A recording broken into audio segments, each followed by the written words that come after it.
the last decade, over 4,000 violent incidents have been reported inside American Walmarts. But one case left even seasoned detectives speechless.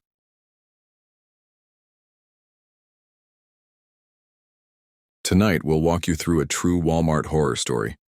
How an ordinary late-night trip for snacks turned into a bone-chilling encounter with something far darker than shoplifters.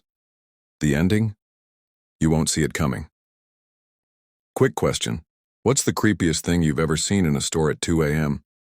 Drop it in the comments, and if yours beats this story, I owe you a coffee.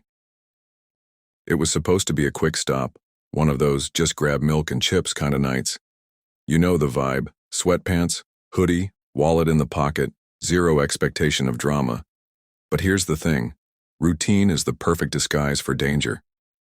This Walmart was open 24/7, so walking in at 1:42 a.m. felt harmless. Until it didn't. Aisles were longer than usual. Shadows seemed to stretch unnaturally. And deep down, that primal part of the brain whispered, something's off. The smartest move in hindsight? Never ignore those gut alarms. They're nature's oldest security system. Ever been somewhere so familiar, yet it suddenly feels alien? That's what hit here. Normally, Walmart hums with life. Carts clattering, scanners beeping, faint music overhead. But tonight, it felt like the soundtrack got yanked. Lights buzzed weakly overhead, and a cold draft rolled through the grocery section even though the automatic doors were closed. Products looked misplaced, like someone had been in a rush or didn't care. Small detail, big warning. When an everyday space starts breaking its own normal, something's wrong. First rule?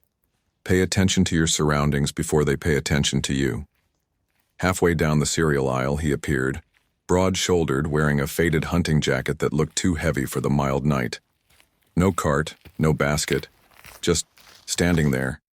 He didn't browse, didn't blink much. His eyes tracked like security cameras, slow, mechanical, unbroken. Could have been a tired shopper, sure. But something about the way he kept one hand buried deep in his coat pocket made alarms ring. Here's the truth. Predators in public often hide in plain sight. If someone's body language feels rehearsed instead of relaxed, it's your cue to keep distance. Distance is safety. Here's the truth. Predators in public often hide in plain sight. If someone's body language feels rehearsed instead of relaxed, it's your cue to keep distance. Distance is safety. The weirdness didn't stop with him. Near the electronics section, a wall of security monitors glowed faintly. Normally, they loop bright, jittery footage from every aisle. But these screens kept flickering, frames freezing, then skipping forward like a bad live stream. Entire minutes gone. On one monitor, the hunting jacket man was visible. Then poof, missing in the next frame. Technology can glitch, sure. But in high-security environments, random blackouts are rare. If surveillance fails in a public place, assume someone wanted it that way. And remember, when the eyes in the sky go blind, the ground gets dangerous. Pet food aisle. Innocent enough, right? But halfway down, there it was. An open bag of kibble spilling onto the floor. Not torn like it fell, but sliced clean, like with a box cutter. No employee in sight, no stocking cart nearby. The strangest part? Small, fresh footprints in the scattered kibble, barefoot, child-sized. At 2 a.m. in a near-empty store, that's the moment your instincts stop whispering and start yelling. Real talk. If a scene makes no logical sense, don't stand there trying to solve it. Curiosity gets people caught. Walmart at night usually still hums. Distant cartwheels, quiet chatter from night stalkers, the occasional beep from registers. But here, it was as if someone had hit mute on the world. No movement. No hum from the fridges. Even the buzzing fluorescents had gone eerily still. Silence like that doesn't just happen. It feels engineered, like someone wants you to hear something else. In survival terms, an environment this quiet is a stage, and you're the only actor who doesn't know the script. When silence turns heavy, you're not alone. You start walking faster, telling yourself it's fine, just grab your stuff and go. But then that sound, footsteps, not behind you exactly, but syncing with yours, half a beat off. You stop, they stop. You turn down the cleaning supplies aisle, empty. The echo in big box stores can play tricks, sure, but your ears know the difference between reflection and pursuit. Here's the survival truth. If your senses disagree with your logic, trust your senses. They evolved for moments exactly like this. Logic can catch up later. That's when you decide, enough. You'll just leave. But the front doors, the giant welcoming glass panels, locked from the inside. That's not just weird. It's illegal in most places during operating hours. Your reflection stares back at you in the glass, but something darker shifts just behind it inside the store. You're trapped, and whoever or whatever closed those doors knew you'd eventually try them. Locked exits aren't a glitch, they're a trap.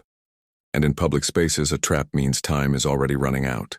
If you're hooked right now, hit subscribe, because next week's story about the Walmart backroom scream makes this one feel like a bedtime tale. From the corner of your eye, you catch movement, a Walmart vest. Relief hits, until you notice the details. No name tag, no radio, shoes too clean for night shift work. He smiles like an old friend, but there's no recognition in his eyes. You ask where the nearest open exit is, he tilts his head like you're speaking another language. Later, you'd learn no one matching his description worked there that night. Here's the hard truth. Uniforms can be bought, stolen, or faked. Trust behavior, not clothing. The ceiling speakers crackle. Normally, you'd hear clean up on aisle 9 or manager to front, but instead it's wrong. A low, garbled voice reading what sounds like numbers. 7, 15, 32. Then a pause, and faint laughter before the line goes dead. No one around you reacts. They act like it never happened. Experts say our brains filter out the abnormal in familiar places to keep us calm. But here's the danger. If you hear something no one else seems to, it might be meant for you. Without warning, the fluorescents overhead snap off. No hum, no flicker, just dark. The emergency lighting doesn't kick in right away, which shouldn't happen in a building this size. You can barely make out the aisle ends under the faint glow from vending machines. Darkness like this is tactical. It forces your eyes to strain and your brain to panic. Without warning, the fluorescents overhead snap off. No hum, no flicker, just dark. The emergency lighting doesn't kick in right away, which shouldn't happen in a building this size. You can barely make out the aisle ends under the faint glow from vending machines. Darkness like this is tactical. It forces your eyes to strain and your brain to panic. That's when you hear it. A shuffle in the distance, soft but deliberate. Darkness doesn't just hide danger, it's an invitation for it to get closer. As your eyes adjust, you notice something at your feet. Letters traced in a thin white powder, maybe salt or flour. 3 words. Don't look back. It's fresh, like someone just wrote it. And here's the kicker. The powder is still trickling from somewhere above, like it's falling through the ceiling. In survival situations, cryptic warnings aren't just creepy. They're instructions. Someone else has been here before you and didn't have time to explain. You don't question why it's there. You follow it. Fast. You finally spot the security desk at the far end of the store. Empty. The chair's pushed back like someone left in a hurry. A half-drunk coffee sits on the counter, still warm. On the floor, a dropped flashlight points toward the stockroom, beam trembling faintly. Later, police reports mention the guard's body camera feed cutting out exactly 90 seconds before you arrived. People vanish in crowds all the time, but disappearing in a locked store? That's a whole different monster. Sometimes the one meant to protect you is already gone. You duck into the security room to check the feeds.